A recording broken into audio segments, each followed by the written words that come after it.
Bide honetan, geometriako ereduko laugarren ariketa ebatziko dugu. Ariketa tipiko bat, Emoten dira, kasutan, bi ataletan, bi zuzenen ekuazioak, hemen ekuazioak emoten dira, eta hemen emoten dugu, baten ekuazioa eta bestearen baldintzak ekuazioa lortzeko, eta eskatzen dugute aztertzeko euren posizio relatiboa eta ebakitzekotan kalkulatzeko ebaki puntua. Lehenengoan izango da, kalkulatu S zuzenaren ekuazioa. Horretarako, lehenengo maldatara behar dugu, gogoratu, ibi ken i bat, zati xbi, ken x bat. Bat ken minus bat, zati lau ken minus bat, beraz bi boste. Eta idazten dugu, bietatik bat erabiliz, nik hau erabilidot, zuzenaren ekuazioa. I berdin, bat, gehi, bi bosten, bider, x ken lau. Ekuazio hau, modu honetan idazteko, modu orokorrean esaten dana, egin behar duguna da, bider bost bidertu ekuazio osoa, holan desagertaraziko dugu izendatzaile hau, eta bost x berdin, bost gehi bi aldiz beste hau, kontuz bider bost egiten dugunean, biderkaketa bat bider bost egiten dugunean, behin egiten dugu bider bost, hau da, bakarrik egiten dugu bost bider bi, zati bost bider hau, eta bost eta bost desagertzen dira. Gero bidertzen dugu bi x ken lau, beraz bi x ken sortzi, eta dana alde batera pasa. Beti orden honetan idazteko da, minus bi x gehi bost gehi iru berdin 0. Hori izango zen S, eta R da bost x ken, bi x ken bosti gehi lau berdin 0. Figeten bagara, x-a eta i-aren aldeak proportzionala dira, hau da, minus bi zati bi eta bost zati minus bost bardina dira. Baina, gai libren atala, iru eta lau ez dira proportzio berean. Orduan, x eta iaz koefizienteak proportzionalak direnez, zuzenak, maldak bardina dira, zuzenak paraleloa dira.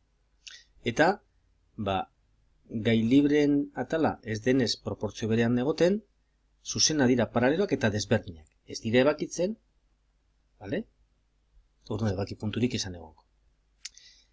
Badago beste modu bat planteatzeko hauze, eta da, ekuazio biak modu honetan idatzi beharrean, idaztea ekuazio biak beste modu bat. Begiratu.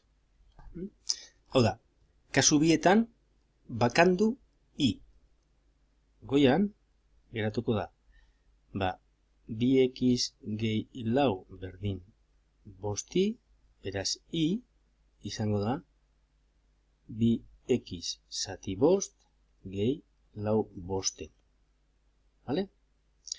Eta bigarrenean, badaukagu jau, i bakanduta, baina ingo duguna izango da, hauze atala eraketak egin. Eta izango da, i berdin bat gehi bi bosten x ken bi bosten bider lau ken sortzi bosten.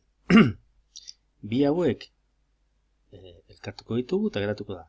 I berdin, bakamen bosten, bi x bosten eta minus sortzi bosten gehi iru, hau da, gehi bost bosten da minus iru bosten. Eta orain, hau eta hau konparatuko dugu. Zuzen biak bardina badira, ekuazio biak bardina badira, zuzen bardina da.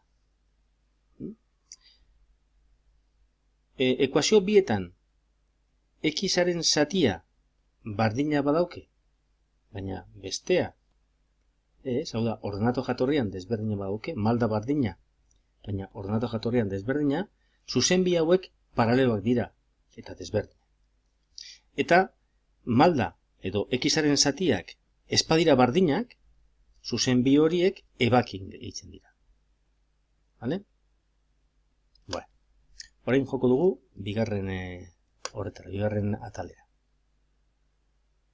Bigarren ataleko ekuazio biak daudenez modu honetan idatzita, orduan konparatuko ditugu x-ak eta y-ak, ea proportzioan dauden.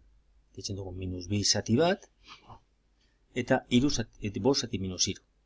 Ez direnez bardinak, ekuazio bi hauek, zuzen bi hauek, ebakitzen dira. Ebakitzen direnez, kalkulatu behar dugu ebaki puntua. Eta horretarako, laburketa metodo, ordezketa metodo, badinketa metodo erabiliko dugu. Eta, normalean, errezen bakantzen dana bietatik, bat bakantzen dugu, gero ordezteko bestian. Kasu honetan, hemen behian, x isa oso errez bakantzen da. Eta da, isa berdin, 3i ken bat. Hau, hemen ordeztuz, minus bi bider, 3i ken bat, gehi 5i ken bat, garatzen dugu dana, eta kalkulatzen dugu i. Iren balioa bat bada, etorten gara ona, isa bakandu dugun lekura, eta ordezten dugu. Eta, emoten dugu, bi. Beraz, ebaki puntua, zein izango da? Ba, xi hau, da, bi, bat puntu.